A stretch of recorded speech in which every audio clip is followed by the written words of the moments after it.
Assalamualaikum warahmatullahi wabarakatuh. Salam, Om Swastiastu, Namo Buddhaya. Salam kebajikan. Selamat sejahtera bagi kita semua. Halo rekan-rekan calon pendidik semua. Perkenalkan, kami dari kelompok 4.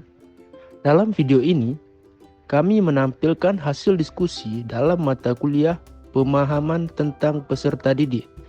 Topik 1 pada ruang kolaborasi. Adapun anggota kelompok kami terdiri atas Anzalimuddin, Elvina Rosa, Kurnia Daulay, Lulu Luciana Sinurat, dan Ronaldes Pandiangan. Pada diskusi ini, kami ditugaskan untuk memberikan tanggapan terhadap 3 kasus di ruang kelas. Selanjutnya, simak hasil diskusi kami pada video berikut ini. Bayangkan jika Anda adalah seorang guru matematika di kelas 7. Saat ini, Anda hendak menyampaikan materi mengenai matematika sosial, yakni mencari nilai rata-rata atau MEAN. Untuk memudahkan peserta didik dalam memahami pembelajaran, Anda mencoba untuk membuat urutan atau langkah-langkah yang perlu diikuti oleh peserta didik agar dapat mencari nilai rata-rata pada sebuah soal. Anda meminta kepada peserta didik untuk mengerjakan soal yang Anda berikan. Hasilnya, peserta didik mampu mengerjakan dengan benar, sesuai dengan langkah-langkah yang telah Anda siapkan.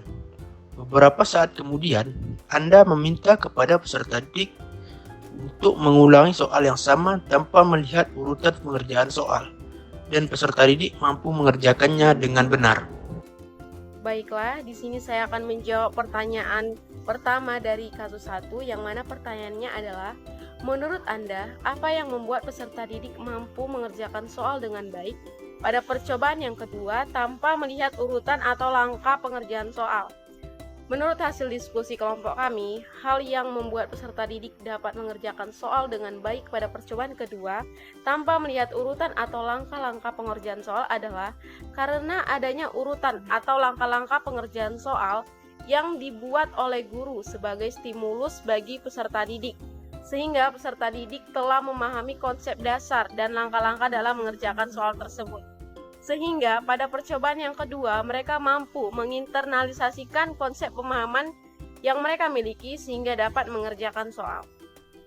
Baiklah, saya akan menjawab pertanyaan nomor 1 yang bagian 2 yang pertanyaannya, sebagai seorang calon guru, dalam kegiatan belajar seperti apa metode di atas dapat diterapkan? Jadi, metode di atas dapat diterapkan dengan cara peserta didik mampu menyelesaikan persoalan atau permasalahan atau soal-soal dengan langkah-langkah tertentu. Langkah-langkah yang dibuat guru disebut dengan stimulus, sedangkan percobaan mengerjakan soal yang pertama disebut dengan proses. Kemudian respon yang didapat dari peserta didik yaitu mampu mengerjakan pada percobaan kedua tanpa melihat langkah-langkah yang sebelumnya sudah ditentukan oleh guru. Dan peserta didik mampu mengerjakan percobaan soal kedua dengan benar.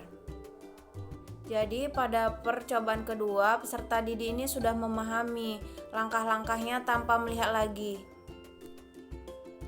Metode ini termuat dalam teori belajar behavioristik, yakni memaknai belajar sebagai latihan pembentukan hubungan antara stimulus dan respon, atau belajar adalah akibat dari adanya interaksi stimulus dan respon.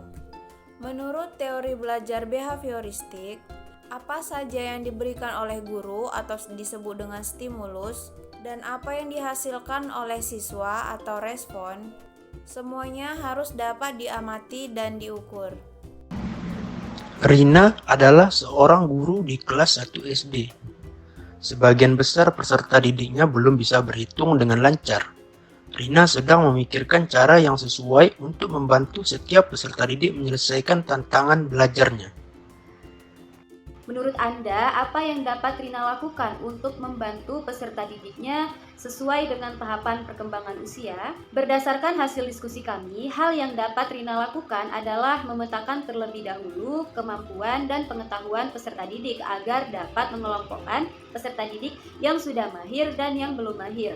Kemudian setelah memetakan peserta didik, barulah Rina dapat memilihkan treatment atau perlakuan yang sesuai dengan tingkat pemahaman, kemampuan, dan juga pengetahuan peserta didik, sehingga semua peserta didik dapat dijangkau oleh Rina dan ketimpangan pengetahuan pun tidak terjadi. Adapun model pembelajaran yang dapat Rina terapkan adalah model pembelajaran tutor teman sebaya, yakni dengan memberikan tanggung jawab kepada kelompok peserta didik yang sudah mahir untuk mengajari kelompok peserta didik yang belum mahir. Model pembelajaran tutor teman sebaya dapat dilakukan dengan membagi peserta didik ke dalam kelompok-kelompok kecil yang terdiri dari 4-5 orang peserta didik yang belum mahir dan 1 peserta didik yang sudah mahir yang akan berperan sebagai tutor untuk mengajari teman-temannya. Kemudian guru berperan sebagai fasilitator yang akan menuntun jalannya proses pembelajaran. Pertanyaan selanjutnya, mengapa Anda menyarankan hal tersebut? Elaborasi jawaban Anda dengan menyertakan teori yang berkaitan. Menurut kami, dengan menerapkan model pembelajaran tutor teman sebaya, peserta didik akan memiliki pengalaman belajar lewat interaksi sosial. Menurut Zong Piaget, dalam teori belajar kognitivisme, dalam belajar perlu diciptakan suasana yang memungkinkan adanya interaksi di antara subjek belajar. Belajar bersama dengan teman sebaya dapat membantu perkembangan kognitif peserta didik. Made adalah seorang guru yang mengajar di salah satu sekolah negeri di wilayah Bali. Ia mengampu mata pelajaran bahasa Indonesia. Ia hendak mengajarkan materi teks deskripsi pada peserta didiknya. Pada buku cetak yang menjadi panduannya saat mengajar, terdapat beberapa contoh teks deskripsi menceritakan tentang bangunan-bangunan pencakar langit yang ada di ibu kota. Dengan memperhatikan latar belakang setiap peserta didiknya, Made pun mencoba untuk memberikan contoh berbeda. Ia memberikan contoh teks deskripsi tentang pantai dan makanan khas di Bali. Baiklah, di sini saya akan menjawab pertanyaan pertama dari kasus 3. Pertanyaannya adalah, menurut Anda, apakah pertimbangan dan keputusan Made sudah sesuai? Mengapa demikian? Menurut saya, pertimbangan dan keputusan Made sudah tepat, karena dalam pelaksanaan pembelajaran, Made memberikan contoh teks deskripsi yang berkaitan dengan lingkungan sekitar peserta didiknya, yang memang sudah akrab dengan peserta didik, sehingga peserta didik mampu memahami dengan lebih mudah daripada harus membayangkan sesuatu yang belum pernah dilihatnya secara langsung. Baik, di sini saya akan menjawab pertanyaan nomor 2 dari kasus 3 ini. Pertanyaannya ialah, prinsip apa yang Made gunakan dalam kasus tersebut? Elaborasi jawaban Anda dengan menyertakan teori yang berkaitan. Dalam pelaksanaan proses pembelajaran Made tersebut menggunakan prinsip pembelajaran culturally responsive teaching atau pembelajaran yang tanggap budaya. Prinsip pengajaran culturally responsive teaching ini dapat memperkokoh identitas budayanya, sehingga peserta didik tidak hanya meraih kesuksesan secara akademik, tetapi juga mampu mengembangkan dan memiliki kompetensi budaya.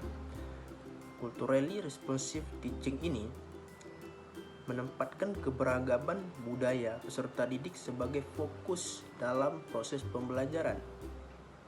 Pendekatan ini mengakui bahwa setiap peserta didik membawa pengalaman hidup mereka dan latar belakang budaya yang unik ke dalam kelas yang dapat mempengaruhi minat belajar mereka.